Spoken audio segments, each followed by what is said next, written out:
कहानी है चंद्रपुर नामक एक छोटे से गांव की। शहर से थोड़ा सा ही दूर एक छोटा सा गांव बसा था।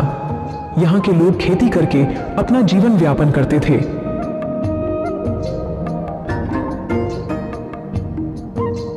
इसी गांव में रामलाल और श्यामलाल नामक दो भाई रहते थे। रामलाल अपनी पत्नी पारो के साथ रहता था। पारो बहुत ही चालाक और लालची औरत थी। वहीं दूसरी ओर श्यामलाल अपनी पत्नी चंदा और बेटा राजू के साथ रहता था। गांव में उनकी एक जमीन थी जिस पर दोनों भाई मिलजुल कर काम किया करते थे और फसल को बेचकर आए मुनाफे को आधा आधा बांट लिया करते थे। रामलाल और श्यामलाल दोनों पैसे लेकर घर आ जाते हैं और दोनों ने अपनी अपनी पत्नियों को पैसे दे दिए। चंदा, ये लो फसल के पैसे, इस महीने ज्यादा मुनाफा हुआ है। ये तो बहुत खुशी की बात है जी। भगवान करे आपका मुनाफा ऐसे ही बढ़ता रहे और आप दोनों भाई खूब तरक्की करें। पारो, ये लो इस बार की फसल के पैसे। इस बार की फसल काफी अच्छे दामों पर बिके हैं, जिस वजह से इस बार मुनाफा भी काफी अच्छा हुआ है। क्या खाक अच्छा हुआ है? ये भी कोई मुनाफा है भला? आधे पैसे तो तुम्हारा भाई ले जाता है। खेतों पर तो सबसे ज्यादा मेहनत आप ही करते हैं, फिर मुनाफा बराबर क्यों? नहीं पारो, ऐसी बात नहीं है। श्याम भी बराबर की ही मेहनत करता है।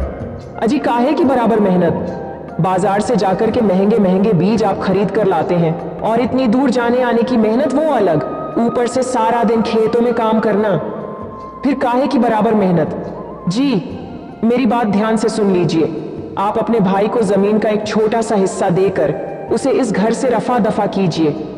आखिर हमें भी तो अपने बच्चों के लिए आगे सोचना है। नहीं पारो, मैं ऐसा नहीं कर सकता। तुम मेरी बात समझो, आखिर वह मेरा भाई है। देखिए आपको ऐसा करना ही होगा, वरना मैं अपने मायके चली जाऊंगी, फिर आप रहना अपने भाई के साथ अकेले। पारो के इतना बहस करने पर आखिरकार वही होता है जो पारो चाहती थी। रामलाल श्यामलाल को जमीन का छोटा सा हिस्सा देकर उसको घर से निकाल देता है। बेचारा श्यामलाल भी अपने भाई के घर के बगल में छोटी सी कुटिया बनाकर अपनी पत्नी और बच्चे के साथ रहने लगता है। श्यामलाल को जितना भी जमीन मिला उसमें वह चने की खेती करके जैसे तैसे अपना जीवन व्यापन करने लगे। वह रोज सुबह खाना खाकर अपने छोटे से खेत की रखवाली करने के लिए जाता है और उसका बड़ा भाई भी अब अपने खेत की रखवाली करने में लग जाता है। दोनों अपने अपने खेत की रखवाली किया करते थे। एक बार बड़े भाई के खेत में कुछ चिड़िया आ जाती है। इन चिड़ियों ने तो नाक में दम कर दिया है। इनका कुछ ना कुछ तो करना ही पड़ेगा। ये रोज रोज मेरी फसल खाने आ जाती है। रामलाल उन चिड़ियों को डंडे से मारकर भगा देता है। अगले दिन वह चिड़िया छोटे भाई के खेतों में दाना खाने आती है। श्यामलाल उन चिड़ियों को भगाने की कोशिश किया, फिर उन चिड़ियों की तरफ देखा और सोचने लगा, ये चिड़िया भी भूखी होंगी। ये अगर थोड़ा सा मेरे चने का दाना खा लेंगी तो क्या हुआ, ज्यादा से ज्यादा एक आधा किलो मेरे चने कम होंगे। कम से कम इनका पेट तो भरेगा। ऐसा कुछ दिन तक चलता रहा।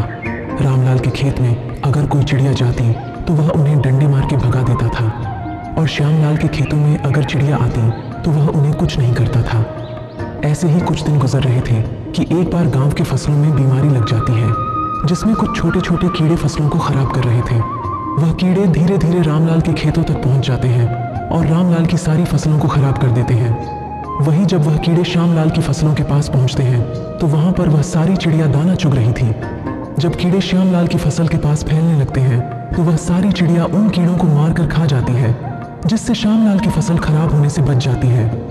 जब रामलाल अपने खेतों के पास पहुंचा और उसने अपने खेतों की ऐसी हालत देखी तो वह बहुत उदास हो गया और फिर उसने श्यामलाल के खेतों के पास देखा कि उसकी फसल बिल्कुल सही थी, क्योंकि जिन चिड़ियों को रामलाल ने डंडे मारकर भगा दिया था उन चिड़ियों की वजह से श्यामलाल का खेत की फसल खराब होने से बच गई। ये देखकर रामलाल को अपनी गलती का एहसास होता है।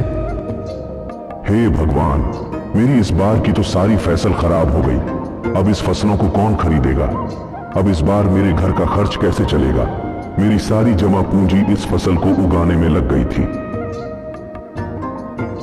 भैया आप चिंता मत कीजिए, आपकी फसल खराब हो गई कोई बात नहीं। अभी हमारी ये फसल तो सही है ना, हम इस फसल को बाजार में बेचेंगे और इसी से इस बार अपने घर का गुजारा करेंगे। श्यामलाल की यह बातें सुनकर रामलाल की पत्नी को भी अपनी गलती का एहसास होता है और वह श्यामलाल से अपनी गलती की माफी मांगती है। श्यामलाल बहुत ही दयालु किस्म का व्यक्ति था।